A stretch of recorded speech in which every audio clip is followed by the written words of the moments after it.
महर्षि अत्रि का आश्रम। जब भरत चित्रकूट से वापस अयोध्या लौट गए तो राम ने लक्ष्मण से कहा, हे सौमित्र, माताएं वापस चली गए, इसीलिए मेरा हृदय उदास तथा उद्गीन हो गया है। इस स्थान के साथ उन सब की स्मृति जुड़ गई है। मुझे बारंबार उनकी स्मृति सताने लगी है। अतः मेरा विचार है कि अब हम इस स्थान का परित्याग कर दे और अन्यत्र कहीं जाकर निवास करें। इस प्रकार सीता और लक्ष्मण से अपने विचार का समर्थन प्राप्त करके उन्होंने चित्रकूट का परित्याग कर दिया और वहां से चल पड़े। चलते चलते वे महर्षि अत्रि के आश्रम में जा पहुंचे। उन्होंने परम तपस्वी वृद्ध महर्षि को प्रणाम किया तथा अपना परिचय दिया।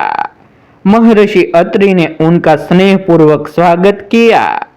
फिर महर्षि अत्रि ने अपनी वृद्धा पत्नी अनसुया को मिथिला नरेश की राजकुमारी तथा अयोध्या के ज्येष्ठ पुत्रवधू सीता से परिचय करवाया तथा उनका यथोचित सत्कार करने के लिए कहा। इस पर राम ने भी सीता से कहा, सीते, माता के समान स्नेहमयी अनसुया देवी के शरण स्पर्श करो। सीता ने अनसुया के शरण स्पर्श किए और उनसे आशीर्वाद प्राप्त किया। अनसुया बोली, सीता, तुमने राजप्रसाद के ऐश्वर्य का परित्याग कर अपने पति के साथ वन में, जहां पर भांति भांति के कष्टों को झेलना पड़ता है, राम के साथ रहने का जो निश्चय किया है वह तुम्हारा महान त्याग है। मैं तुम्हारे त्याग से अत्यंत प्रसन्न हूँ। तुमने तीनों लोकों में नारी के पतिव्रत धर्म की महिमा को महामंडित कर दिया है। हे सौभाग्य, जो अपने पति के गुण अवगुणों का विचार किए बिना उससे ईश्वर के समान सम्मान देती है और प्रत्येक दुख सुख में उसका अनुसरण करती है। उस तरीके शरणों पर स्वर्ग स्वयं न्योछावर हो जाता है। पति चाहे कितना ही कुरूप, दुष्चरित्र, क्रोधी और निर्धन क्यों न हो, वह पत्नी के लिए सदैव श्रद्धेय है। उसके जैसा कोई दूसरा संबंध नहीं होता। पति की सच्ची सेवा ही स्वर्ग का मार्ग प्रशस्त करती है। जो स्त्री अपने पति में दुर्गुण देखती है उस पर अपना वर्चस्व स्थापित करने के लिए उसके साथ नित्य कलह करती है तथा उसकी अवमानना और उसकी आज्ञाओं की अवहेलना करती है, उसे इस लोक में अक्षय तो मिलता ही है पर मृत्यु के पश्चात नरक को भी जाती है।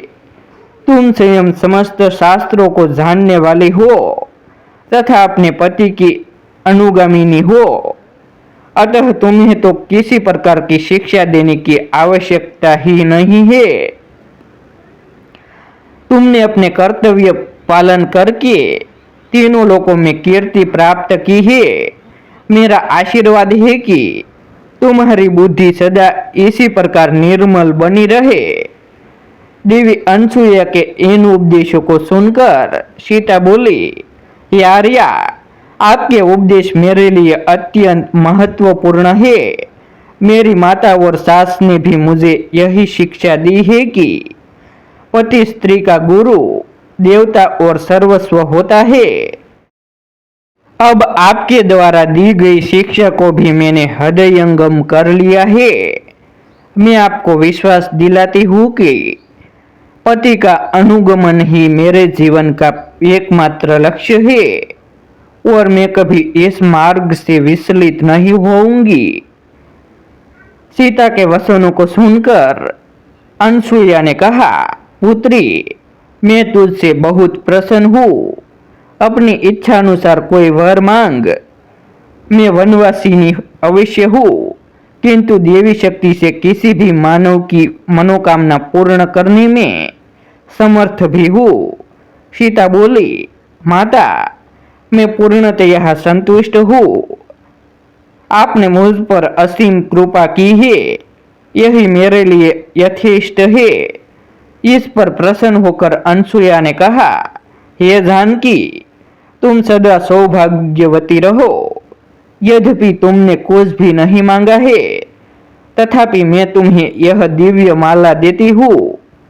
इस माला के फूल कभी नहीं कुमलाएंगे। ये दिव्य वस्त्र भी स्वीकार करो। ये न कभी मैले होंगे और न फटेंगे। यह सुगंधित अंगराग भी मैं तुम्हें देती हूँ, जो कभी फीका नहीं पड़ेगा। अनसुया ने तीनों वस्तुएं सीता को देकर उन्हें अपने सम्मुख ही धारण करवाया। उनके चरणों में सिर नमाकर सीता रामचंद्र के पास गए और उन्हें माता अनसुया के दिए उपहार दिखाए। संध्या को सबने एक साथ बैठकर संध्योपासना की। तत्पश्चात अनसुया सीता को चंद्र की शुभ्र ज्योत्सना युक्त रात्रि में वन की शोभा दिखाने के लिए ले गए। फिर आध्यात्मिक चर्चाएं हुई। अंत में सभी ने मुनि के आश्रम में विश्राम किया। प्रातःकाल जब राम ने अत्रि ऋषि से विदा लिया तो वे बोले, हे रघुनंदन, इन वनों में मनुष्यों को अनेक प्रकार के कष्ट देने वाले भयंकर राक्षस निवास करते हैं, जिनके कारण अनेक तपस्वियों को असमय ही काल कालित हो जाना पड़ता है। मेरी इच्छा है कि तुम इनका विनाश करके तपस्वियों की रक्षा करो। राम ने महर्षि की आज्ञा को शिरोधार्य किया तथा उपद्रवी राक्षसों को नष्ट करने का वचन दिया। फिर सीता तथा लक्ष्मण के साथ वहां से दंडक वन के लिए प्रस्थान कर गए।